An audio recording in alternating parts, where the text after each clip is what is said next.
Hey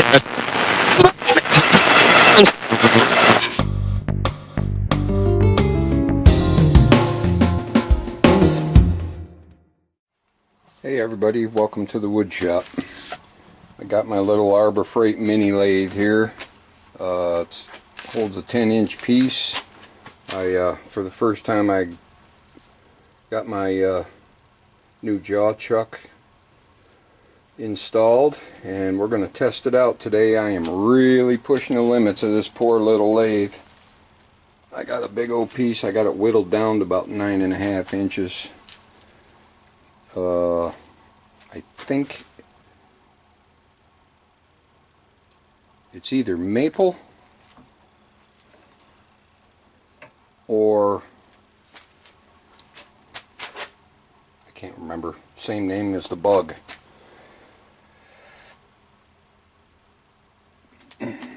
I don't know. We're going to go with maple right now. I don't see any red in it.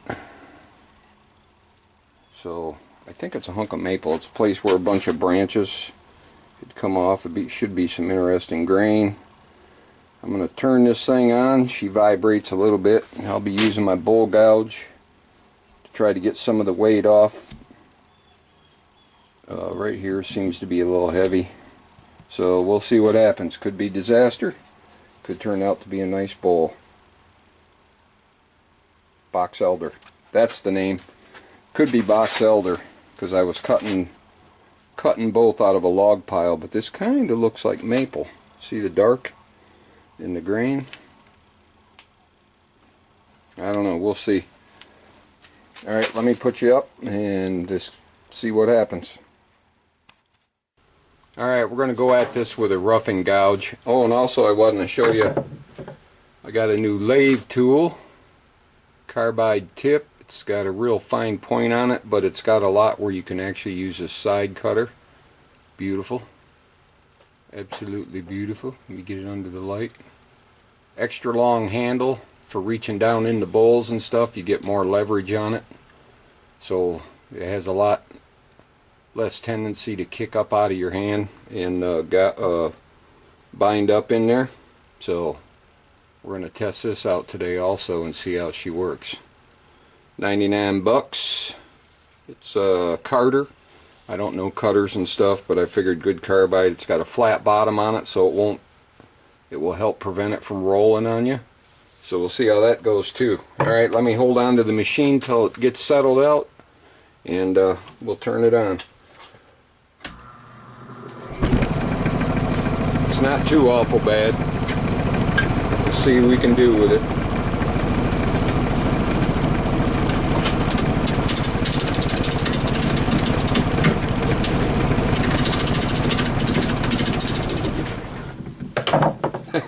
I'll tell you what, it's shaking all the cobwebs out of my attic. That one, that bolt roughing gouge wants to dig in a lot, so I'm going to go ahead and try this thing. I'm just right about at center. We'll see what happens.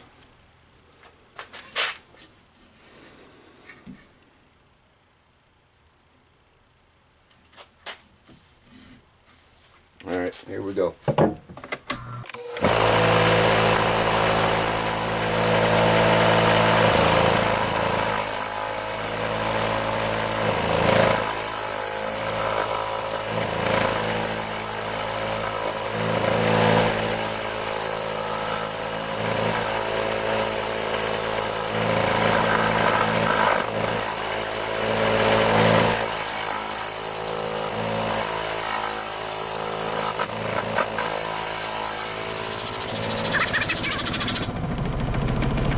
Very good. Boy, is that sharp.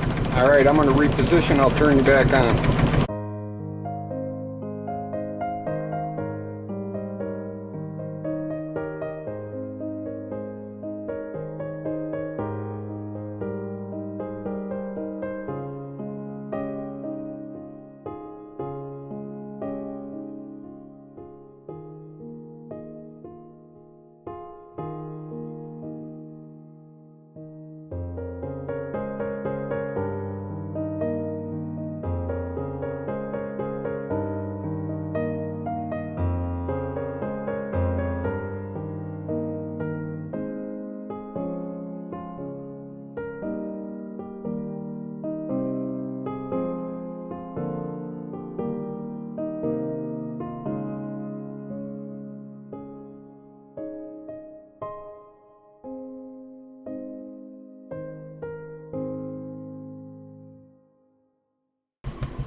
Whew, getting some major fuzz on there.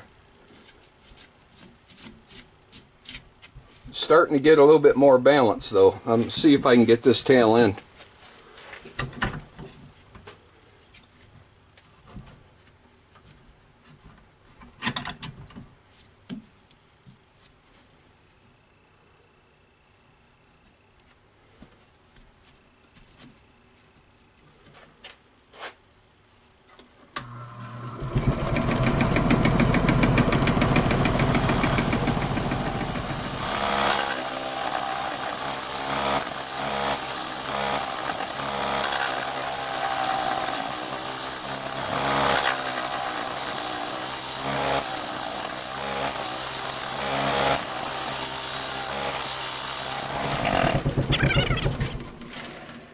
Alright, let me get this a little more balanced. I'll turn you back on.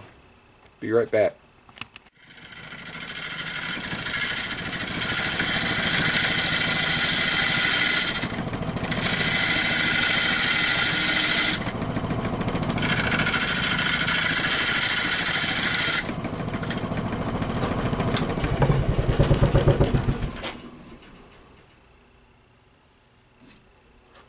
Alright, I'm going to try to cut a tenon on the end of this so I can get it in my chuck.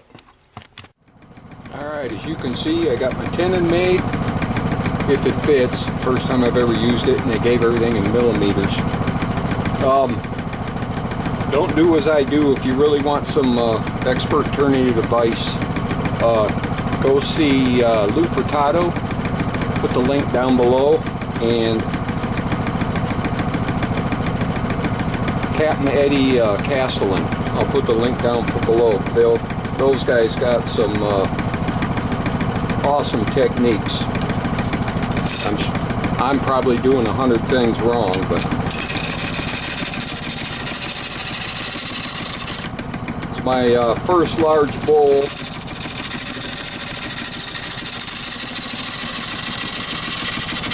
First time I've ever cut green wood.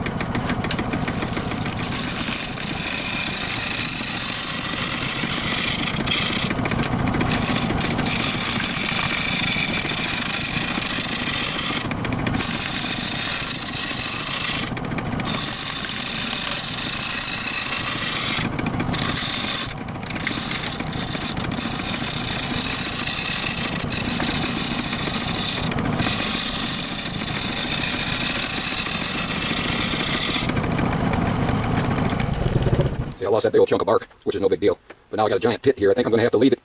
Otherwise I'm going to end up with a vase. And this I can get out. I'll get rid of that. I'm going to go ahead and leave that in there. And we'll see how she turns out. It is what it is. Alright, let me get this front smooth. And we'll see what kind of shape we end up with.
Alright, I got it turned around. I got my live center still intact. Use it as long as you can. I got my chuck good and tight. I'm going to be limited on what I can do. I'm going to have to make me a gouging tool or something, an inside tool. But I can rough out a bunch of this and get the general shape. I figured I'd go like 1/4 inch wall down to here and then start a taper into the center to avoid this big pit here. We'll see what happens.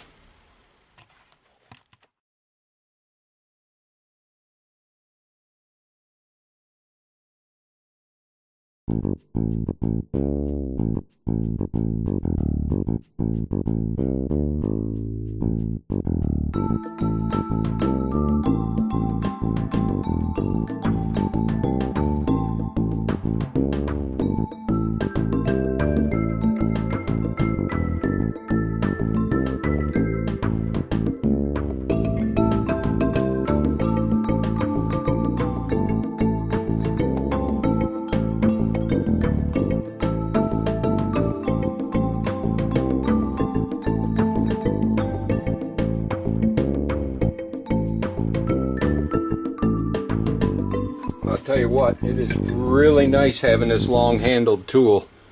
It gives you a lot more confidence when you're plunging in like that versus the normal length tool.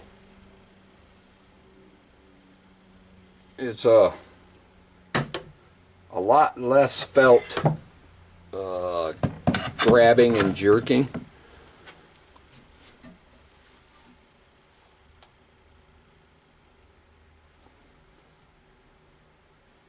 So it's coming along. I'll turn you back on when I get some kind of shape to it. Alright, I got the live center backed out. I tapered the inside down as far as I could, left quite a big chunk. This was still in there and I just tapped it with a hammer and it pops right out. So let me flip you around and hopefully I can get you a shot inside. It's looking pretty cool. Hold on a minute.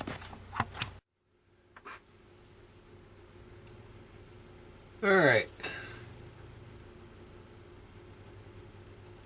Can't tell if it's recording. Yes, it is. Alright, I got this thing figured out. Alright, we're going to go inside here and try to thin up this wall. I'll have to measure because I don't have any calipers. Oh, I know what I'm going to have to do. Hold on a minute. I got to take my tailstock off. Be right back. Alright, I had to take a little end plate off in order to get my tailstock off of this lathe. Let me fire it up and see if Amateur Steve can get this thinned down a little bit. Here we go.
Alright, for an amateur, I think I'm going to call that good. Start the sanding.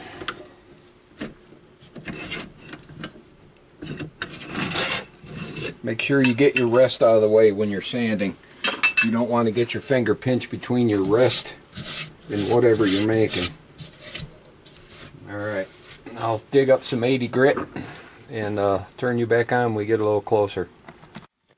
Alright, well, that was a long hassle. This wet wood doesn't sand too good. It's not really wet, just a little bit. I got it sanded down to like 120. I could go crazy on it, but it feels pretty good. The marks are out of it.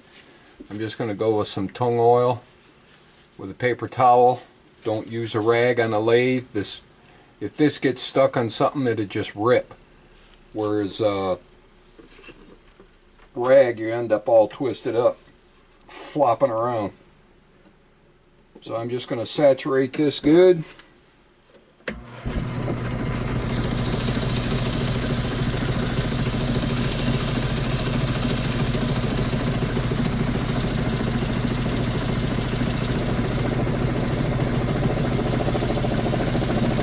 Just rub it in.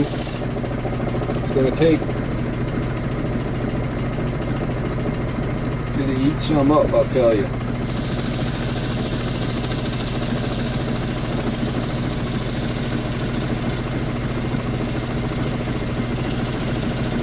Should have some shine juice, which I didn't get to the store today. Makes for a better friction polish. That's made up of boiled linseed oil, denatured alcohol, and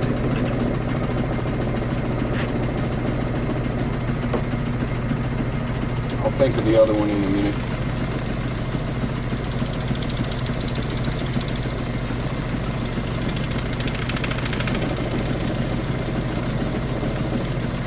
It'll come to me.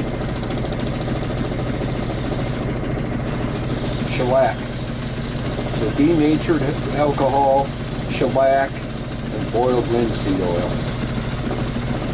1/3 of each.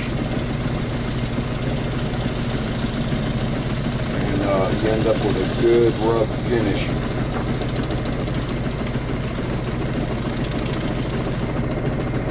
This tung oil's not doing too bad.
I have to hand rub around the dent that I left in it because it makes me skip.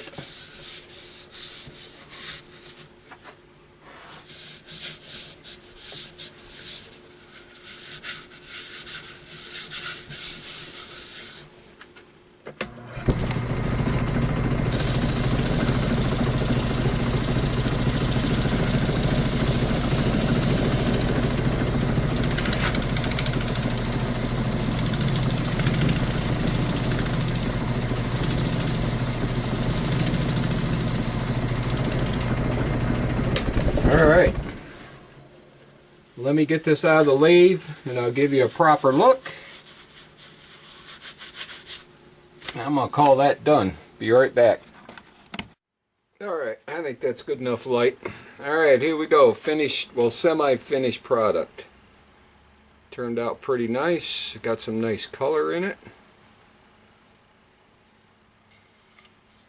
Left that, all I did was wire brush this to get the loose stuff off. I'm just going to leave it right on there. Nice figure. Not too bad for my first try. I didn't have the right tools, of course. See that that dent goes all the way through and shows white on the inside. Pretty good. All I got to do is take the tenon off, and I got the base already made. I'm going to have to make a rig for my chuck to bump it up against and to cut this tenon off, or I'd have to do it on the bandsaw. Whichever. It'll work. Next time I'll have better tools. Go to eddiecastelin.com. You can get this bar stock, and it's all set up to hold your carbide dies. I got 2 of them. The guy kind of makes a living off this, so if you need any tools, I got the real pointy triangle bits, carbide, the I think these are radius corner square bits, 1/2 inch, and then the 1/2 inch round bits. He supposedly has the best prices on the internet for carbide bits. But I think my next project will be to make handles for this bar stock. I'll get this all polished up nice. Bar stock will go a minimum of 3 inches, and then I'll make the nice long handles for doing that stuff. It'd be a lot easier. Alright, take care. Play nice. Ciao.